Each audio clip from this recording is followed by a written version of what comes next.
Kesultanan Mataram Islam didirikan oleh Panembahan Senopati pada 1586 yang mana pusatnya di kota Gede, Yogyakarta.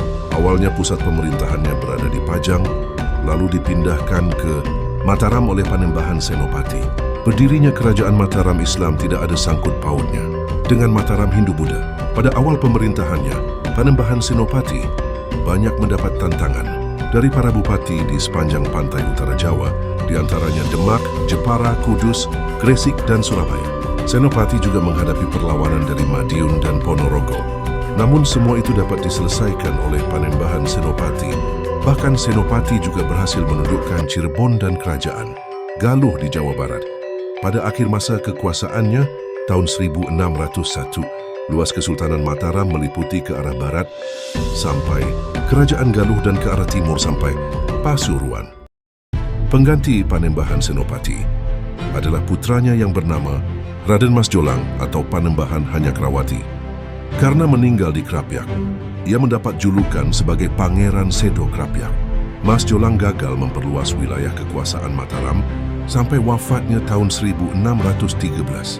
Pemerintahannya bahkan banyak diwarnai pemberontakan dari kerajaan-kerajaan pasal atau kerajaan bawahan. Ia digantikan oleh Mas Rangsang alias Sultan Agung.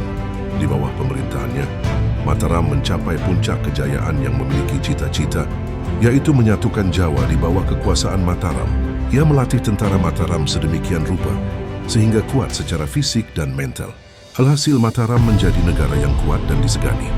Dengan kekuatan ini, pada tahun 1615, Sultan Agung memulai ekspansinya, yaitu menyerang wilayah-wilayah pesisir yang belum takluk kepada Mataram seperti Lasem, Tuban, dan Madura.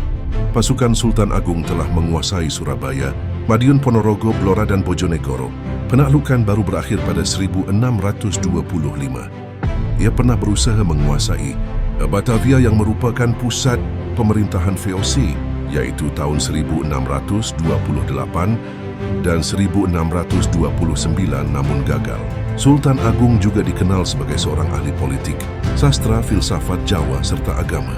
Ia menyusun sebuah karya sastra berjudul Sastra Gending, Kitab Surya Alam, juga menciptakan kalender Jawa yang menggunakan perhitungan Hijriah. Pada masa ini pula, tumbuh kebudayaan kejawen, kegiatan perekonomian yang diterapkan, yaitu akulturasi antara kebudayaan Jawa asli, Hindu, Buddha, dan Islam. Kegiatan perekonomian yang ditetapkan Sultan Agung bercorak agraris dan maritim, sehingga Mataram menjadi negara pengekspor beras. Sultan Agung membagi sistem pemerintahan Kesultanan Mataram sebagai berikut. 1. Kutanegara daerah pusat keraton. Pelaksanaan pemerintahan dipegang oleh Patih Lebet, Patih Dalam, yang dibantu Wedana Lebet, Wedana Dalam. 2. Negara Agung daerah sekitar Kutanegara. Pelaksanaan pemerintahan dipegang Patih Jawi, Patih Luar yang dibantu Wedana, Yavi Wedana Luar. 3. Mancanegara daerah di luar negara agung. Pelaksanaan pemerintahan dipegang oleh para bupati. 4. Pesisir daerah pesisir. Pemerintahan dipegang oleh bupati atau syah bandar.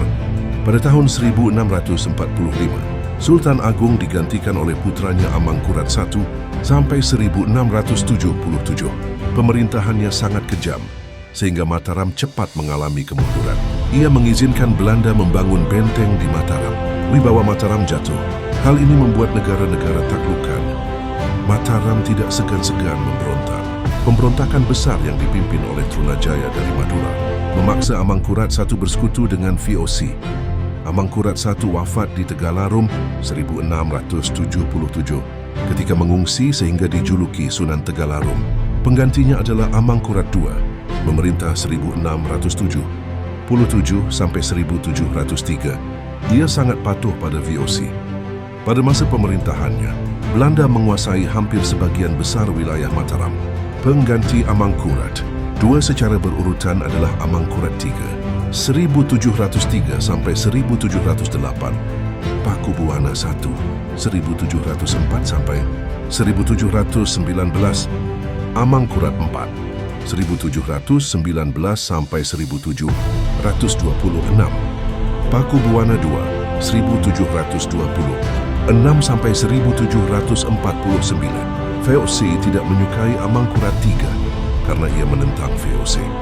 Sehingga VOC mengangkat Paku Buwana, satu puger sebagai sultan. Mataram pun memiliki dua sultan. Hal ini menyebabkan perpecahan internal.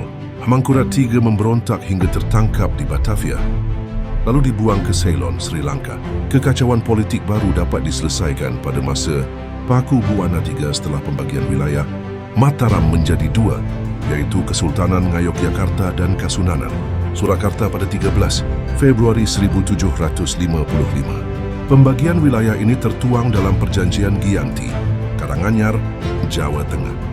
Pada tahun 1757, dengan intervensi Belanda dan berdasarkan Perjanjian Salatiga, Kesultanan Mataram dipecah lagi menjadi tiga, yaitu Kesultanan Yogyakarta, Kasunanan Surakarta, dan Mangkunegaran. Pada tahun 1813, Kesultanan Yogyakarta dipecah lagi menjadi dua, yaitu Kesultanan Yogyakarta dan Pakualaman. Sehingga sampai sekarang wilayah Kesultanan Mataram telah menjadi 4 bagian wilayah kekuasaan, yaitu Kesultanan Yogyakarta, Pakualaman, Kasunanan Surakarta, dan Mangkunegaran.